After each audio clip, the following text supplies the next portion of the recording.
अस्सलाम वालेकुम रहमतुल्लाहि व बरकातुहू।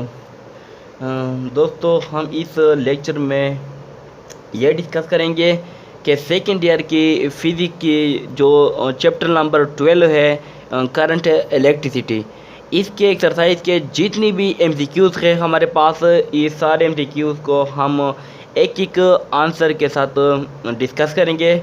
तो देखो बच्चों, हम इस लेक्चर को स्टार्ट करते हैं और इस लेक्चर में हम सारे के सारे एमसीक्यूज़ फिज़िक्स के कर लेंगे। तो पहला एमसीक्यू जो है हमारे पास वो कुछ इस तरह है। थ्री रजिस्टर्स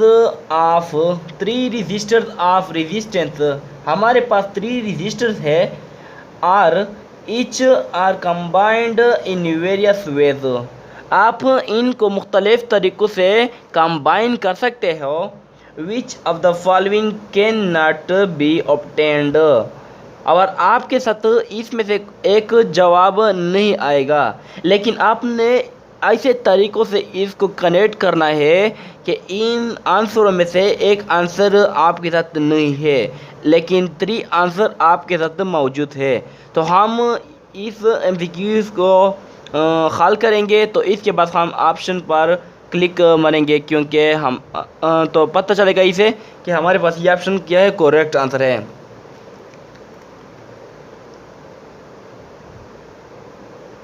सॉल्यूशन,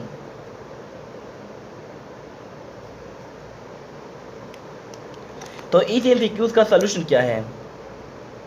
तो फर्स्ट जो तरीका है वो ये है, if the 3 resistors are connected in series, then अगर हम इन 3 रजिस्टर को, यानी जो 3 रजिस्टर है हमारे पास, ये 3 रजिस्टर जो है इसको अगर हम सीरीज़ कम्बिनेशन में कनेक्ट कर ले तो हमारे पास रेजिस्टेंस किस तरह आएगा। तो हमारे पास फर्स्ट रजिस्टर जो है वो ये है, तो दूसरा रजिस्टर ये है, तो इसके साथ तीसरा रजिस्टर इस तरह कनेक्ट किया है, तो ये आपके साथ 3 रजिस्टर है। तो अगर हम इसी 3 रजिस्टर का इक्विवेलेंट रजिस्टर मालूम कर ले तो हमारे पास इक्विवेलेंट रजिस्टर किसके बराबर है, 3R का, यानी इसका जो इक्विवेलेंट रजिस्टर है वो 3R है, और 3R जो है ये ऑप्शन हमारे पास मौजूद है। तो ये ऑप्शन बिल्कुल है ही नहीं, क्योंकि एमसीक्यूज़ में कुछ इस तरह कहा गया है, विच of the following can not be obtained, कौन सा हासिल नहीं हो सकता, तो ये हासिल होता है, ये ऑप्शन इसमें दुरुस्त नहीं है। तो हम दूसरे ऑप्शन की तरफ जाते हैं कि ये हमारे पास आ सकते हैं कि नहीं आ सकते हैं। तो दूसरा जो है, दूसरा ट्रिक इस तरह है हमारे पास, यानी इस कॉम्बिनेशन को हम इस तरह कर सकते हैं, इफ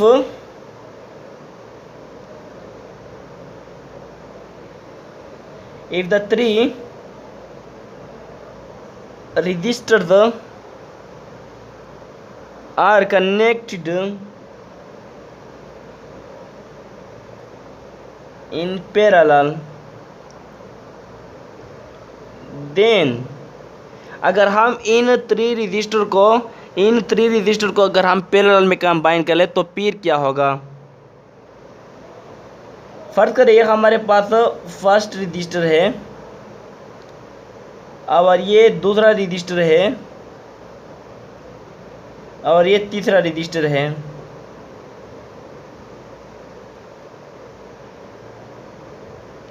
इसको हमने पैरेलल कंबाइन कर दिया, तो इन का जो इक्विवेलेंट रजिस्टर है इन रजिस्टर का वो कुछ इस तरह है।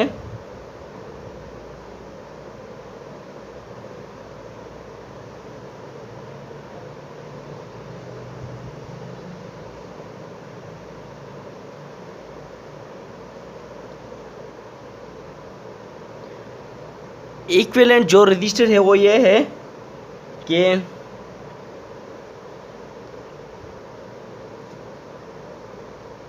3 इंटू डिवाइड बाई आर। अगर हम इसी को उल्टा कर दें यानी इसका जो इन्वर्स मालूम करें तो इक्विवेलेंट रजिस्टर हमारे पास बराबर होगा R/3। तो ये ऑप्शन जो है ये भी हमारे पास मौजूद है क्योंकि बी ऑप्शन ये है R/3 ऑप्शन है, तो ये ऑप्शन भी मौजूद है।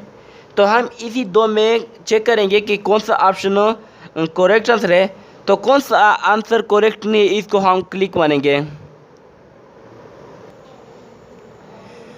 जो तीसरा कंडीशन है वो कुछ इस तरह है कि हम two register are connected in series, दो रजिस्टर को हम सीरीज में कनेक्ट करेंगे और एक पैरेलल में इन दो सीरीज के साथ।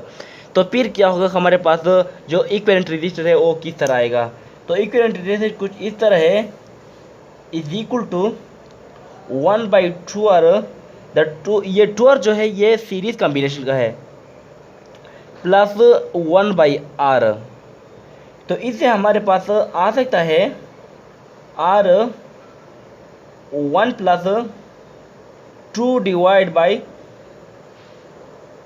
2R।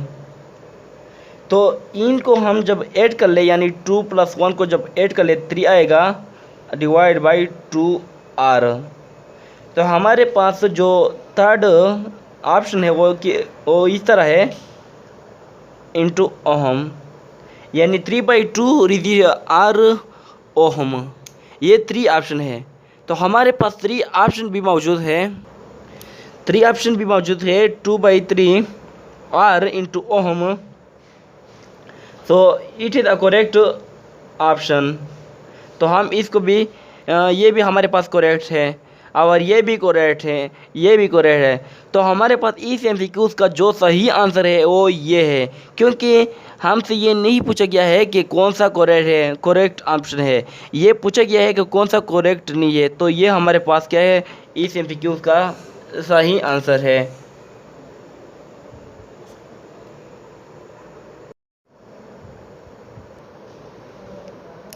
जो दूसरा MCQs है वो ये है कि when n registers each of value are connected in parallel। हमारे पास n नंबर ऑफ रजिस्टर है जिसका वैल्यू r है और वो हमारे पास कनेक्टेड है in parallel, then resultant resistance is x। जो हमारे पास रिजल्टेंट रेजिस्टेंस है वो है x। when these n resistance are connected in series।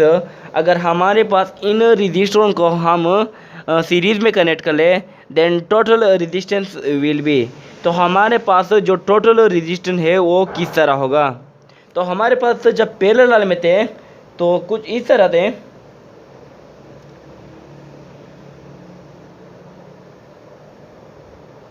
It is in parallel. ये हमारे पास पैरेलल में जो रेजिस्टेंस थे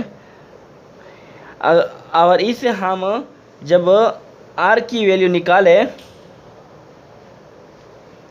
R हमारे पास क्या है, वैल्यू है रजिस्टर का, तो NX आ जाएगा। ये तो हम इक्वेशन नंबर 1 नाम देते हैं। तो हमें पता है एज वी नो दैट, हम जानते हैं सीरीज में किस तरह होगा। Equivalent resistance in series NR। तो हमारे पास R जो है वो कुछ इस तरह है NX। तो पुट, ये हमारे पास इक्वेशन 2 है, पुटिंग इक्वेशन 1 इन इक्वेशन 2। तो 1 की जो वैल्यू है वो इक्वेशन 2 में पुट कर रहे हैं। इक्विवेलेंट रेजिस्टर आएगा N इंटू NX और इससे हमारे पास आ जाएगा equivalent resistance is equal to N² into X। तो ये हमारे पास क्या है, दुरुस्त ऑप्शन है क्योंकि ये सीरीज कॉम्बिनेशन में है और दुरुस्त ऑप्शन इसमें ये है, ये हमारे पास दुरुस्त आंसर है। थर्ड जो MCQs है वो ये है, two bulbs marked 200 watt 250 volts and 250 volts are joined in series to 250 volt supply power consumed in circuit is. हमारे पास दो बल्ब है, एक का जो पावर है वो है 200 वोल्ट और दूसरे का जो पावर है वो है 250 वोल्ट। अगर हम इसको ज्वाइन कर ले सीरीज में तो हमारे पास जो वोल्ट सप्लाई होगा वो 250 वोल्ट होगा। तो कितना पावर हमारे पास कंज्यूम होगा यानी खर्च होगा। तो हमारे पास जो आंसर है वो कुछ इस तरह है। इस सीक्वेंस का हमारे पास जो फर्स्ट बल्ब है B1 is equal to 200 volt, यह हमारे पास रेजिस्टेंस नंबर 1 है। और जो B2 है वो है 100 वोल्ट और रेजिस्टेंस नंबर 2 है। वोल्टेज जो है वो 250 वोल्ट है। एज वी नो दैट हम जानते हैं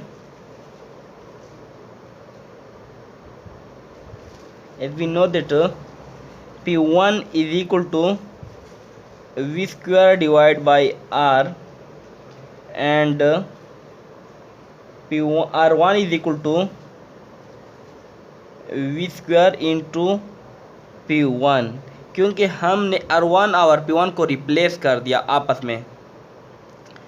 तो हमारे पास जो R1 का जो रेजिस्टेंस है, क्योंकि R1 हमारे पास जो फर्स्ट बल्ब है, तो R1 हमारे पास है 250 मल्टीप्लाई बाई 250, क्योंकि वोल्ट हमारे पास स्क्वायर है और इसको हम मल्टीप्लाई करेंगे 2 बार, डिवाइड बाई P1 200 वोल्ट। तो सिफर और सिफर काट हो जाएंगे। तो R1 का जो रेजिस्टेंस है वो कुछ इस तरह है 312 × 5 वोल्ट ओम। और जो R2 का रेजिस्टेंस है वो भी कुछ इस तरह है P2।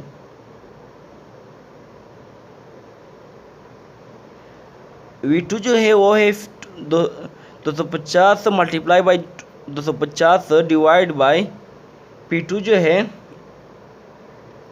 वो भी 100 वोल्ट है।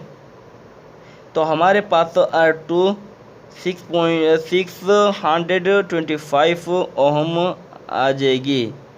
तो इसके बाद अगर हम इन दोनों को सीरीज में कनेक्ट कर लें, लेट सपोज दैट ये हमारे पास फर्स्ट रजिस्टर है और ये है सेकंड रजिस्टर, इसको हमने सीरीज में कनेक्ट कर दिया। तो इसका जो इक्विवेलेंट रेजिस्टेंस है वो कुछ इस तरह है R1 प्लस R2 और वो ये है R1 है 312.5 plus 625 is equal to 937.5 ohm. ये इक्विवेलेंट रजिस्टर है। And also we know that हमें पता है एज वी नो दैट हम जानते हैं power is equal to V square divide by RE। तो इसकी जगह वैल्यू पुट कर ले, क्योंकि हमने पावर निकालना है, पावर कितना कंज्यूम हुआ है ये हमें निकालना है। तो V स्क्वायर जो है वो 250 multiply by 250 divide by equivalent register जो है वो है 937.5। तो इससे जो हमारे पास कंज्यूम पावर जो है वो हमारे पास 67 वोट निकाल, यानी हमारे पास जो जितना पावर कंज्यूम हुआ वो है 67 वाट। तो इस MCQ तो इसका जो सही आंसर है वो ये है 67 वाट। तो हमें इसको क्लिक करना है। ये बहुत इम्पोर्टेंट MCQs है बोर्ड के एग्ज़ाम के लिहाज से, इम्पोर्टेंट और necessary for second year student. जो 4 नंबर MCQs है वो कुछ इस तरह है एक्सरसाइज का। Resistance of a wire is R ohms, R ohm है। द वेयर इज स्ट्रेच्ड, अगर हम इसको सिकुड़ावे, टू डबल्ड, इस अपना लेन का इसको डबल कर ले, यानी ये हमारे पास लेंथ है, अगर हम इसको स्ट्रेच कर ले यानी हम इसको फैलावे तो इस लेन को डबल कर ले अगर हम, इट्स लेंथ, इस लेंथ का, then it resistance in ohms is, तो इसका रेजिस्टेंस पर कौन सा असर पड़ेगा। तो इन आंसर में इसका कौन सा आंसर करेक्ट ऑप्शन है। तो इस एमसीक्यूज का हमारे पास टू मेन कंडीशन है। फर्स्ट कंडीशन जो है वो ये है, आर जो है, क्योंकि हमें पता है और हम जानते हैं, हमने पढ़ लिया है, रेजिस्टेंस जो है वो डायरेक्टली प्रोपोर्शनल टू एल है, यानी हम आर को जब बढ़ाएंगे तो हमारे पास एल भी बढ़ा जाएगा, क्योंकि आर डे जो है, अगर हम एल को 2 टाइम ग्रेटर कर दे तो एल हमारे पास 2 टाइम इंक्रीज होगा। और ये भी हमारे पास एक इक्वेशन है कि आर इनवर्सली प्रोपोर्शनल टू ए, क्योंकि एरिया से हमारे पास ये इनवर्सली प्रोपोर्शनल है। फर्ज कर ये हमारे पास एक कंडक्टर है, अगर हम इसको इस तरह स्ट्रेच कर ले तो आपने देखा होगा कि अगर आप एक कंडीशन को स्ट्रेच करें, जितना आप इसको फैलाव करते हैं तो इसका जो एरिया है वो इतनी स्मॉल होती है, क्योंकि अगर आपके साथ ऐसा पाइप हो, अगर आप इसको फैलावे तो इसका जो एरिया है वो कम होगा। तो एरिया रेजिस्टेंस के साथ इनवर्सली डायरेक्शन में है। और दूसरा जो है वो कुछ इस तरह है, वॉल्यूम, हमें ये भी पता है वॉल्यूम बराबर है एरिया क्रॉस लेन का, और लेंथ बराबर है वॉल्यूम इनटू ए का। तो हमारे पास एक जो है